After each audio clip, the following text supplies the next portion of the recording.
ድንበር ላይ ያለው ጦር ስትራቴጂክ ስፍራውን ነቅሎ ወጥቷል። ይህ የጦር እርምጃ በቀጠናው እጅግ የኃይል አስተላለፍ ለውጥ እንደሚያመጣ እየተነገረ ነው። ካይሮ ላይ ተጠንስሶ አስመራ ላይ የተቆላላው ኢትዮጵያን የመክበቡ ሴራ እየተበጠሰም ይመስላል። የጦሩ ከድንበሩ ላይ ነቅሎ መውጣትም ይህንኑ የሚያሳይ ነው። አፍሪካ ቀንድ ላይ ከባድ ነገር ተከስቷል። ኢትዮጵያ ላይ ያጠነጠነው ወታደራዊ የኃይል አሰላለፍ አሁን ላይ ጥርት እያለ ነው።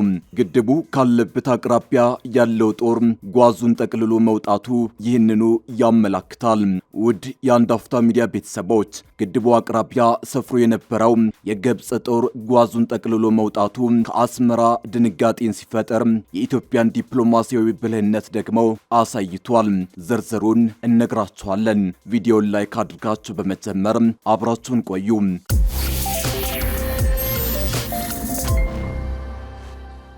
በአሜሪካ መንግስት ድጋፍ የሚደረግለት በሚድል ኢስት ብሮድካስቲንግ ኔትወርክ ስር የሚተዳደረው አልሁራ የዜና ምንጭ እንደዘገበው የግብፅ ጦር ከሰሞኑ ከደቡብ ሱዳን ነቅሎ ወጥቷል። ደቡብ ሱዳን ከጥቂት ቀናት ቀደም ብሎ የግብፅ ጦር ከግዛቷ ለቆ እንዲወጣ ጠይቃ ነበር። ይህን ተከትሎም ግብፅ 260 ወታደሮቿን የሰፈሩበትንና የጦር ትጥቅ ያከማቸችበትን በደቡብ ሱዳን ግዛት ከፍተው የነበረውን የጦር ሰፈር ብዙም ኮሽታ ሳታሰማም ዘግታ መውጣቷ ነው የተዘገበው። የግብፅ ወታደራዊ ሰፈር የተገነባው ደቡብ ሱዳን ከኢትዮጵያ ጋር በምትጎራበትበት አፐር ናይል ግዛት ነው። ፓጀክ በተባለ አካባቢ ለኢትዮጵያ ቤኒሻንጉል ጉሙዝ ክልል ድንበር ቀርቦ የተሰራ የጦር ሰፈሩ የግብፅ የጂኦፖለቲካ ተጽዕኖ ማሳረፊያ ሆኖ ሲያገለግል ቆይቷል። ለኢትዮጵያው ግዙፍ የውሃ ኃይል ማመንጫ ለታላቁ ህዳሴ ግድብ ፕሮጀክት በቀረበ አካባቢ የተሰራው የግብፅ የጦር ሰፈር በዋናነት ኢትዮጵያን በተጽዕኖ ውስጥ የመክተት ግብ እንደነበረው ተዘግቧል። የህዳሴ ግድብ መገንባትን እስካሁንም እየተቃወመች ያለችውና በአባይ ተፋሰስ ውሃ አጠቃቀም ጉዳይ የዘመናት የበላይነቷን ማስቀጠል የምታልመው ግብፅ በኢትዮጵያ ዙሪያ ባሉ ሀገሮች ወታደራዊ መስፋፋት ስታደርግ መቆይቷ ይታወቃል። ከብዙዎቹ የኢትዮጵያ ጎረቤቶች ጋር የጦር ትብብር ስምምነት ስትፈራረም የቆየችው ግብፅ በአንዳንዶቹ የጦር ሰፈሮች ከመገንባት አልፋ ጦር እስከ ማስፈር መድረሷ ይታወቃል። ከዚህም ባለፈ ግብፅ በሱዳን ጦርነት ውስጥ ቀጥተኛ ተሳትፎ እያደረገች መሆኑም ብዙ የተባለበት ነው። የአልሁራ የዜና ምንጭ የውስጥ መረጃ ምንጮች አረጋግጠውልኛል ብሎ እንደዘገበው ከሆነ ደግሞ ግብፅ በደቡብ ሱዳን መንግስት ጥያቄና ግፊት ነው የፓጀክ ወታደራዊ የጦር ሰፈሯን ዘግታ ለመውጣት የተገደደችው። ይህን ደግሞ በሱዳን በደቡብ ሱዳንና በኢትዮጵያ ከተፈጠሩ የፖለቲካ ለውጦች ጋር ተንታኞች እንደሚያገናኙት ዘገባው ይጠቅሳል። ግብፅ የሶስቱ ሀገሮች መጋጠሚያ በሆነ ቀጠና ውስጥ ነው ይህንን የጦር ሰፈር የመሰረተችው የሚለው ዘገባው እጅግ ቁልፍ የብሔራዊ ደህንነት ጉዳይ ነው የምትለውን የአባይ ተፋሰስ ጉዳይን በቅርበት ለመከታተል የጦር ሰፈሩ ሲያግዛት መቆየቱን ያትታል። ለዘገባው ሀሳብ በማጋራት የተጠቀሱት የቀድሞው የግብፅ ረዳት የውጭ ግንኙነት ሚኒስቴር ፎዚ አሽማዊ የፓጀኩ የጦር ሰፈር መዘጋት ግብፅ በቀጠናው የነበራትን በቅርበት አካባቢውን የመቃኘት ዕድል እንደሚያሳጣት ጠቁመዋል። የጦር ሰፈሩ መዘጋት ለደቡብ ሱዳን ምን አንድምታ እንዳለው የሚያጠያይቀው ዘገባው ውሳኔው የመጣው በአራት መሰረታዊ ጉዳዮች ለውጥ የተነሳ መሆኑን አመላክቷል። አንድ ስማቸው እንዳይጠቀስ የጠየቁ የደቡብ ሱዳን ባለስልጣን ደቡብ ሱዳን እንደ አውሮፓውያን አቆጣጠር በ2024 ማብቂያ የአባይ ተፋሰስ ሀገሮች የትብብር ማዕቀፍ ስምምነት የሚባለውን ስምምነት መፈረሟ መሰረታዊ ለውጥ መሆኑን ይናገራሉ። ደቡብ ሱዳን ይህን ስምምነት መቀላቀሏ ግብፅ ጸንቶ እንዲኖር የምትፈልገውን የቅኝ ግዛት የውሃ ክፍፍል ሁሉንም የተፋሰሱን ሀገሮች ባማከለ በአዲስ ፍትሃዊ የውሃ ክፍፍል ስምምነት ሳትተካ ወደ መፈለግ መሸጋገሯን ጉዳዩ እንደሚያመላክት ይጠቁማል። በሁለተኝነት ደግሞ የደቡብ ሱዳን የግል ኢኮኖሚያዊ ፍላጎት ጭምር የጦር ሰፈሩ እንዲዘጋ ያስገደደ መሆኑን ያስረዳል። ደቡብ ሱዳን በሰሜን ሱዳን ያለው ጦርነት መተንፈሻ አሳጥቷታል ይላል። መውጫ መግቢያ በር አዘግቶባታል ሲልም ያክላል። የነዳጅ ዘይት ምርት ወደ ፖርት ሱዳን የምታደርስበት የነዳጅ ቧንቧ አደጋ ላይ ወድቋል ወይም ተቋርጧል በማለት ይህንን የመተካት ፍላጎት ያላት ደቡብ ሱዳን ኢትዮጵያን አቋርጦ የሚያልፍ የትራንስፖርትና የሎጂስቲክስ መስመር እንዲኖራት እንደምትፈልግ ነው ያመላክተው። በሶስተኛነትም ዘገባው ባለስልጣኑ አክለውም ነገሩኝ ብሎ እንደዘገበው ደቡብ ሱዳን በአሁኑ ወቅት ተጋግሎ የቀጠለውን የሱዳን ጦርነት እሳቱ እንዲመጣባት አትፈልግም። ደቡብ ሱዳን በሱዳን ውስጥ የሚካሄደው የውጭ መንግስታት ጣልቃ ገብነት የበዛበት ጦርነትና ግጭት ድንበር ተሻግሮ እንዲመጣባት አትሻም ይላል። በሱዳን ጎራ ለይቶ የሚደረገው ጦርነት የድሮን ጥቃትም ሆነ ሰብአዊ ቀውስና የተፈጥሮ ሀብት ቅርምት ደቡብ ሱዳን እንዲመጣባት እንደማትፈልግ በተለይ ሱዳን እንደ ኢትዮጵያ ካሉ ሀገሮች ጋር እየፈጠረች ያለችው አለመግባባትና ውጥረትም እንዲደርስባት እንደማትሻ ደቡብ ሱዳን በውስጥ ያለባት የፖለቲካ መስቀልቀል፣ የኢኮኖሚና የማህበራዊ አለመረጋጋት ሳያንስ የቀጠናው አገሮችን ሽኩቻና ግጭት በግዛቷ ለማስተናገድ እንደማትፈልግ ባለስልጣኑ መናገራቸውን ዘገባው ያትታል። ከዚህ ጎን ለጎን የደቡብ ሱዳንን ውስጣዊ የፖለቲካ መስቀልቅልን ያቀረበው ዘገባው ደቡብ ሱዳን የተረጋጋ የፖለቲካ ሽግግር ማድረግ እንደተሳናት ይጠቁማል። ምርጫ ለማድረግ ቀነቀጠሮ ከያዘች የቆየች ቢሆንም ነገር ግን በተለያዩ ምክንያቶች ሲጓተት ይቆይቷል ይላል። ፕሬዝዳንት ሪክ ማቻር ዋነኛም ተቃዋሚዎቻቸው በሪክ ማቻር እንዲሁም በታን ባንክ ዴንግ የሚመሩ ኃይሎችን በሰላምም ሆነ በኃይል አደም ማስገዛት አቅቷቸዋል ብሏል። የቀድሞ ምክትላቸውን ሪክ ማቻርን በጁባ የቁም እስራት ውስጥ እያኖሩ ያሉት ፕሬዝዳንት ሳልቫኪር ካለፉ ወር ጀምሮ ግን መንግስታቸው በጆንግሌ ግዛት ከሪክ ማቻር ሰራዊት ጋር ከባድ ውጊያ ውስጥ መግባቱ ይነገራል።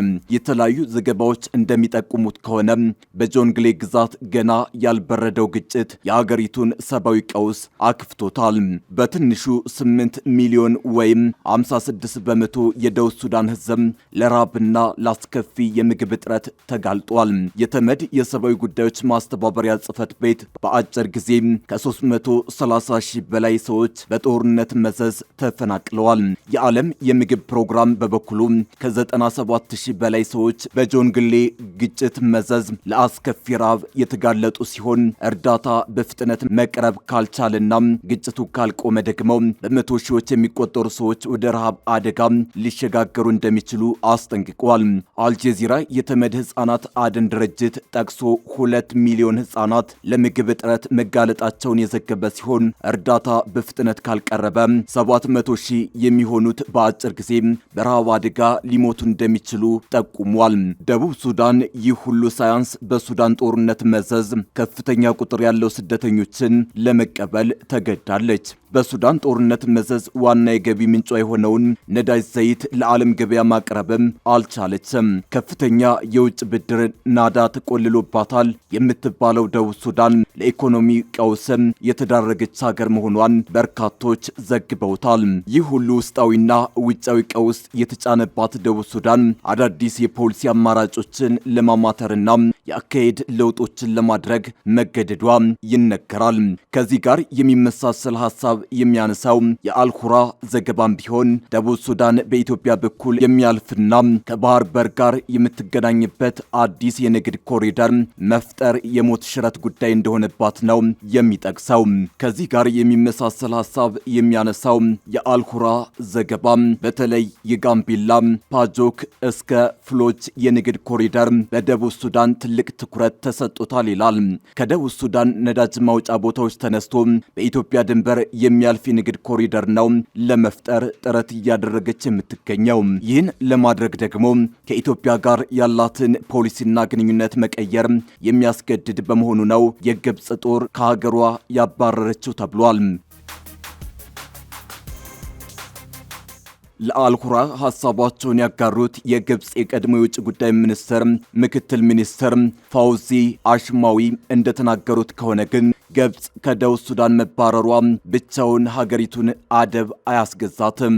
ካይሮ የአባይ ውሃ ፍሰትን ለመለካት ከምትችልበት ለህዳሴው ግድብ ቅርብ ከሆነው ከፓጆክ የጦር ሰፈሯን ዘግታ እንድትወጣ መደረጉ ኪሳራ ቢሆንም ነገር ግን ደግሞ ጸረ ኢትዮጵያ የሆነውን ፖሊሲዋን ሙሉ ለሙሉ አያሰናክለውም ብለዋል።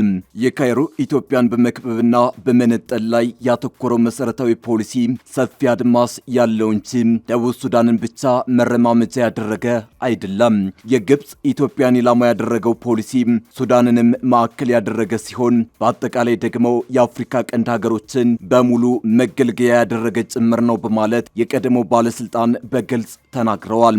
ግብጽ የአባይ ውሃ እንዳይነካ ለማድረግ በደቡብ ሱዳንና ሱዳንን በመሳሰሉ ሀገሮች ወታደራዊ ጣልቃ ገብነት በማካሄድ የላኞቹን የተፋሰሱ ሀገሮች ስትጫን ኑራለች።